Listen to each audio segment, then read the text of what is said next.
உடல்ல சாமி இருக்கு, நாம சாமி ஆடுறோம், நாம சாமி ஆடி அப்படின்னா, நாம எப்படியெல்லாம் இருக்கணும்?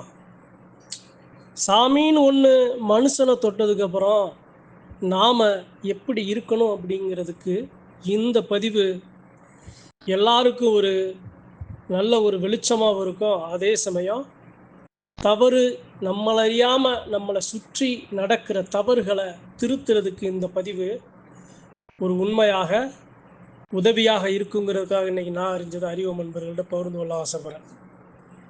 சாமி உடம்புல இருக்கு அப்படின்னா, இந்த உடம்பு உங்களுக்கானது அல்ல. இந்த உடம்பு உங்களுக்கானது மட்டுமல்ல.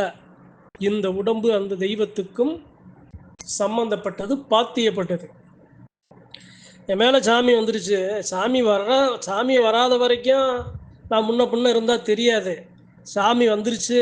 சாமி வந்ததுக்கப்புறம் இந்த தேகம் சரியா இல்ல அப்படின்னா, என்னென்ன இடையூறுகள் வரும்? நாம எப்படி பாதிக்கப்படுவோம்? தெய்வம் எப்படி பாதிக்கப்படும்? அப்படிங்கிறது தான் இன்னைக்கு இந்த பதிவுல. சாமி ஆடியா இருக்கீங்களா? எப்படி இருக்கணும்? நெருப்பா இருக்கணும். சரி, ஏதோ போற போக்குல சொல்லணும் அப்படிங்கிற அந்த ஒரு எண்ணம் எனக்கு இல்ல. சில உண்மையான நிகழ்வுகளை அறிவு நண்பர்கள்ட்ட பகிர்ந்து கொள்ள ஆசைப்படுறேன். சாமிங்கிறது எப்படின்னா, இந்த சாமியாடிங்கிற உடம்புங்கிறது அந்த சாமிக்கு சமானமானது. அந்த சாமியோட கருவறையில் இருக்க அந்த சிலை இருக்கு பார்த்தீங்களா, அந்த சிலைக்கு சமானமானது தான் இந்த தேகம், சாமியாடிகளுடைய தேகம். இப்போ எதுக்கு சாமியாடிய கஷ்டப்படுறாங்க? காரணம் என்ன அப்படின்னா, அவர்கள் சரியாக அவர்களை பராமரிக்காம, அவர்கள் சரியாக அவர்களை வழிநடத்தாம இருக்கிறது தான் அவர்கள் படுற கஷ்டத்துக்கு காரணம். இப்போ ஒரு எல்லையில் ஒரு சாமி இருக்குது, ஒரு திருவுருவ சிலை இருக்குது அப்படின்னா, அந்த சிலையில் அந்த சிலையை வணங்குற அந்த மக்களுக்கு நல்லது கொடுக்குற அந்த சிலை, அதே சமயம் அந்த சிலைக்கு ஏற்படுகிற அந்த பார்வை திஷ்டி, இது எல்லாமே சாமியை சுமக்கிற அந்த சாமியாடி தேகத்துக்கும் பொருந்தும். புரிகிற மாதிரி சொல்கிறேனே, சாமி உங்கள் மேலே நின்றுச்சு அப்படின்னா சாமிக்கு விழுகிற திஷ்டி உங்களுக்கும் விழுகும், உங்கள் மேலேயும் விழுகும். அப்போ அதனுடைய பாதிப்பு நமக்கு இருக்கும். சரி, அதெல்லாம் விடுங்க. இதெல்லாம் நம்ம ரொம்ப ரொம்ப உள்நோக்கி நம்ம போக வேணாம். அது தேவையில்லாத ஒன்று. நமக்கு தேவையானது என்ன? சாமி வந்துச்சு அப்படின்னா சாமி இந்த உடம்பு எப்படி இருக்கணும் அப்படிங்கிறத மட்டும் பேசுவோம். அது எப்படி சொல்றது அப்படின்னா, ஒரு தெய்வம் எப்படி ஒவ்வொரு ஒவ்வொரு வீடுகள்லையும், ஒவ்வொரு மக்கள்லையும், ஒவ்வொரு தலைக்கட்டு அந்த குடும்பங்கள்லையும் இருக்கிற பிரச்சனைகளை நின்று சரி செய்தோ, அதை எதிர்த்து சண்டையிடுதோ, அதே மாதிரியான சாமியாடியோட தேகமும் அப்படி இருக்கும். என்ன நல்லது நடந்தாலும், என்ன கெட்டது நடந்தாலும் அதனுடைய பிரதிபலிப்பு அந்த சாமியாடிகளுடைய தேகத்துல தெரியும்.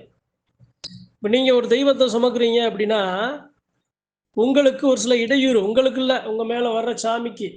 உங்க மேல வந்த சாமி நல்லா பரிபூரணமா பேசுது, அதனுடைய சக்தியை வெளிப்படுத்துதுங்கிற பட்சத்துல வெளிப்பார்வை விழுகும்போது அந்த தெய்வத்தை சுமக்கும் உங்களுக்கு ஒரு சில இடையூறுகள் கொடுக்க முற்படும் போது, நீங்க சாமியாடியாக அந்த சாமியை சுமந்துக்கிட்டு நீங்க சரியா இல்லை அப்படின்னா, நீங்க ஒரு சில கஷ்டங்களுக்கு நீங்க உள்ளாக்கப்படுவீர்கள்.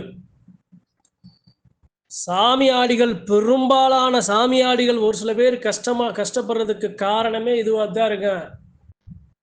அந்த தெய்வத்தை சுமந்துக்கிட்டு அந்த தெய்வத்துக்கு சரியாக இந்த தெய்வத்தை கொண்டு செலுத்துவான். நாம வணங்குற சாமியை கரபடியாம வச்சுக்கிடுவோம். ஆனா நாம சுமக்கிற சாமியை, இந்த தேகத்தை நாம கொஞ்சம் கரபடிகிற மாதிரி வச்சுக்குவோம். அதுதான் நமக்கு ஒரு சில கஷ்டங்களை உருவாக்கும். ஏதாவது எப்படின்னா, நல்லது நல்லது யார் செஞ்சாலும் அவங்களுக்கு என்னங்க கிடைக்கும்? என்னப்பா நல்லது செஞ்சவன் தாயா கஷ்டப்படுறாங்கன்னு சொல்லுவாங்களா? அது மாதிரி தாங்க உண்மையான தெய்வங்களை சுமக்கிற சாமியாடி பெருமக்கள் உங்களுடைய தேகம், நீங்க ஒரு சில கஷ்டங்களுக்கு தான் உள்ளாக்குவீங்க. சரி, அதெல்லாம் இருக்கட்டும். இன்னைக்கு இந்த பதிவுல சாமியாடிகள் எப்படி இருக்கும்னு சொல்ல காரணம் என்ன அப்படின்னா, உங்க மேல வர்ற தெய்வத்துக்கு வந்த சாமி நல்லா சம்மணங்கால் போட்டு உட்காராம, வந்த சாமி உங்க மேல வரவே கூடாது அப்படிங்கிற தடைய ஒரு சில திசைகளில் உருவாக்குனாலும், நீங்கள் எடுக்கிற முயற்சி, நீங்கள் இருக்கிற கட்டுப்பாடு, உங்களுடைய சுய ஒழுக்கம், உங்களுடைய பக்தி, அந்த தடைகளை உடைக்கும். எத்தனையோ கல்லு எந்தெந்த திசைகள்ல இருந்து எரிஞ்சாலும் அந்த கல்லு உங்க மேல விழுகாம உங்களால பாதுகாக்க முடியும். இந்த விஷயங்கள் இருந்துச்சு அப்படின்னா. இந்த விஷயங்கள் இல்ல அப்படின்னா எல்லா கல்லும் உங்கள தாக்கும், உங்கள காயப்படுத்தும். அப்ப இந்த பதிவின் மூலமாக அறிவோம் நண்பர்களுக்கு, சாமியாடி பெருமக்களுக்கு நான் சொல்ல ஆசைப்படுறது என்ன அப்படின்னா, சாமி உங்க உடம்புல இருக்கு அப்படின்னா அந்த தேகத்தை சரியா பார்த்துக்குங்க. அந்த தேகத்தை சீர்குலைக்கணும், அந்த தேகத்தை நிலைகுலைய செய்யணும், அந்த தேகத்தை முடக்கணும் அப்படின்னு எண்ணற்ற பார்வைகள், எண்ணற்ற வினைகள், எண்ணற்ற பிரச்சனைகள் எந்த திசைகளிலிருந்து உங்களை நோக்கி எரியப்பட்டாலும் உங்க மேல இருக்க சாமி அதை காத்து கொடுக்கும். சாமியை சுமந்துட்டோம்னா மடியில நெருப்பை கட்டினதுக்கு சமம்னு ஏன் சொல்றாங்கன்னு இப்ப தெரியுதா? சாமி ஆடணும்னு ஆசைப்படுற பெருமக்களுக்கெல்லாம் இதெல்லாம் ஒரு பெரிய பாடம். சாமி ஆடணும்னு ஆசைப்படுவோம். சாமி என்னடா என்கிட்ட வராத சாமி, யாருக்கிட்டையும் போகக்கூடாதுன்னா ஒரு சில செயல்கள்லாம் ஈடுபடுவோம். ஆனா அந்த உண்மையான சாமி உடம்ப சுமந்ததுக்கு அப்புறம், தொட்டதுக்கு அப்புறம், அதுக்கப்புறம் அவர்கள் சரியாக இல்லை அப்படின்னா அந்த சாமியாடியவே அந்த ஒரு கிறுக்கு குத்தி நிலை தடுமாறி அவர்களை படாத பாடுக்கு ஒரு கஷ்டத்தை கொடுத்துரும். அப்ப உங்க மேல நீங்க ஒரு சாமியாடியா இருக்கீங்க அப்படின்னா நீங்கள் சரியாக இருந்தே ஆக வேண்டும், கட்டுப்பாடோடு இருந்தே ஆக வேண்டும், ஒழுக்கத்தோடு இருந்தே ஆக வேண்டும், சுய நல் பழக்கங்களோடு ஒழுங்காக இருந்தே ஆக வேண்டும். தீய வினைகளுக்கு போகவே கூடாது. அளவில்லாத அளவற்ற பக்தியை நீங்க செலுத்தியே ஆகணும். உங்க மேல இருக்கிற தெய்வத்தை நீங்க விரும்பி அந்த தெய்வத்தை அனுதினமும் நீங்க நினைச்சே ஆகணும். ஏன்னா அந்த சாமி அதை செய்து உங்களுக்கு செய்யுது. உங்களை தொட்டதுக்கு அப்புறம் அந்த சாமி அனுதினமும் உங்களுக்கு நெருக்கமாக, உங்களுடைய தேகத்துக்கு நெருக்கமாக அந்த தெய்வம் நடக்கும் நல்லதையும் சரி, நடக்கிற கெட்டதையும் சரி உங்களை சுத்தி பாதுகாக்கும். அந்த பாதுகாப்பு கவசத்தை உருவாக்குறதும் எல்லாமே அந்த சாமி உங்களை நோக்கி செஞ்சுக்கிட்டே இருக்கும். அப்ப நீங்க சரியா இல்லை அப்படின்னா என்ன ஆகும் அப்படின்னா அந்த தெய்வம் நிலை தடுமாறும். வாகனம் சரியா இல்லைங்கிறப்ப அந்த தெய்வம் தன்னுடைய நிலை தடுமாறும் போது அந்த தெய்வம் பாதுகாப்பு கவசம் உடைக்கப்படும் போது அந்த தெய்வத்தை சுமக்கிற சாமியாடி பெருமக்கள் ஒரு சில கஷ்டமான நிலைக்கு ஆளாக்கப்படுவாங்க.